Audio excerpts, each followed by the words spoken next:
महाराष्ट्र विधानसभा चुनाव के लिए आज वोटिंग जारी है, तो वहीं वोटिंग के बीच बिटकॉइन मामला तूल पकड़ता दिख रहा है। पुणे के एक पूर्व आईपीएस अधिकारी ने एनसीपी नेता सुप्रिया सुले और नाना पटोले पर आरोप लगाते हुए कहा कि उन्होंने साल 2018 में बिटकॉइन की हेराफेरी कर उस पैसे का इस्तेमाल विधानसभा चुनाव में किया। अब इस मामले पर सुले ने सफाई दी है। उन्होंने कहा कि ऑडियो क्लिप में उनकी आवाज़ नहीं है, उसे बेशक चेक कराया जाए। सुप्रिया ने यह भी कहा कि उन्होंने साइबर क्राइम में इसकी शिकायत दर्ज की है।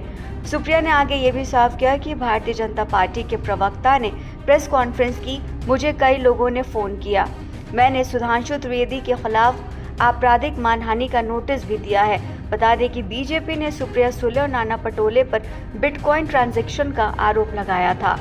सुले ने यह भी कहा कि उनके यानी सुधांशु त्रिवेदी के 5 सवालों का जवाब देने के लिए मैं तैयार हूँ। वो जहाँ भी चाहें जगह और प्लेटफॉर्म भी वही चुन लें। उनके सभी आरोपों का जवाब देने के लिए मैं तैयार हूँ।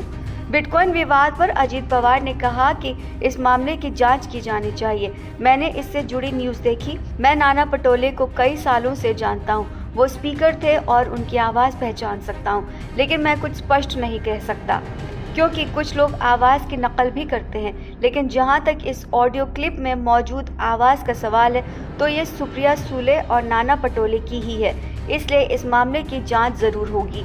अजीत पवार ने यह भी कहा कि मैंने उन दोनों के साथ काम किया है, उनमें से एक मेरी बहन है और दूसरे के साथ मैंने काम किया। ऑडियो क्लिप में उन्हीं की आवाज़ है, मैं उनके लहजे से बता सकता हूँ। जाँच हो जाएगी, जाँच के बाद चीज़ें साफ हो जाएंगी। वहीं एनसीपी अध्यक्ष शरद पवार ने सुप्रिया सुले पर लगे इल्ज़ाम पर कहा कि जिस इंसान ने ये इल्ज़ाम लगाया है वो कई महीनों तक जेल में रहा है। ऐसे व्यक्ति को साथ लेकर झूठे आरोप लगाना, ऐसा सिर्फ बीजेपी ही कर सकती है। शरद पवार ने कहा कि बीजेपी किस स्तर तक जा सकती, ये उसकी मिसाल है। महाराष्ट्र कांग्रेस चीफ नाना पटोले ने इस मामले पर कहा कि बीजेपी ने चुनाव से एक शाम पहले ओछी हरकत कर दी है। वो मेरी आवाज़ नहीं है, मैं तो किसान हूँ, मुझे बिटकॉइन समझ ही नहीं आता। बीजेपी को मुझे बदनाम नहीं करना चाहिए था। हम बीजेपी से कुछ और उम्मीद नहीं कर सकते। बीजेपी नेता सुधांशु त्रिवेदी ने इस मामले पर प्रेस कॉन्फ्रेंस की और वोटिंग से ठीक पहले महाविकास अघाड़ी यानी एमवीए पर गंभीर आरोप लगाते हुए कांग्रेस से सवाल किया कि क्या वो बिटकॉइन के किसी ट्रांजैक्शन में शामिल है। इसके अलावा बीजेपी नेता ने सुप्रिया सुले और नाना पटोले पर भी आरोप लगाया। त्रिवेदी ने कहा कि बहुत गंभीर और चिंताजनक तथ्य सामने आया है। वो एमवीए के भ्रष्टाचार को धीरे धीरे उजागर कर रहे हैं। ये आज़ाद और निष्पक्ष चुनावों पर एक गंभीर सवाल खड़ा करता है। उन्होंने व्हाट्सएप चैट का प्रिंट आउट दिखाते हुए कहा कि इन चैट्स और नोट से पता चलता है कि कैसे सुप्रिया सुले और नाना पटोले द्वारा बिटकॉइन ट्रांजैक्शंस किए गए थे।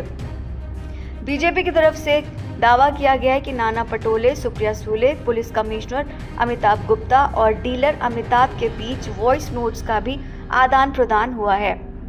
सुधांशु ने 5 सवाल उठाते हुए कहा था कि क्या वो ऐसे बिटकॉइन ट्रांजैक्शन में शामिल हैं? क्या आपने कभी डीलर गौरव मेहता और अमिताभ गुप्ता से कांटेक्ट किया? क्या ये चैट आपकी है या नहीं? आपको बताना होगा कि ये आपकी आवाज़ है या नहीं, और क्या ये नोट किस बड़े व्यक्ति के बारे में बात करते हैं।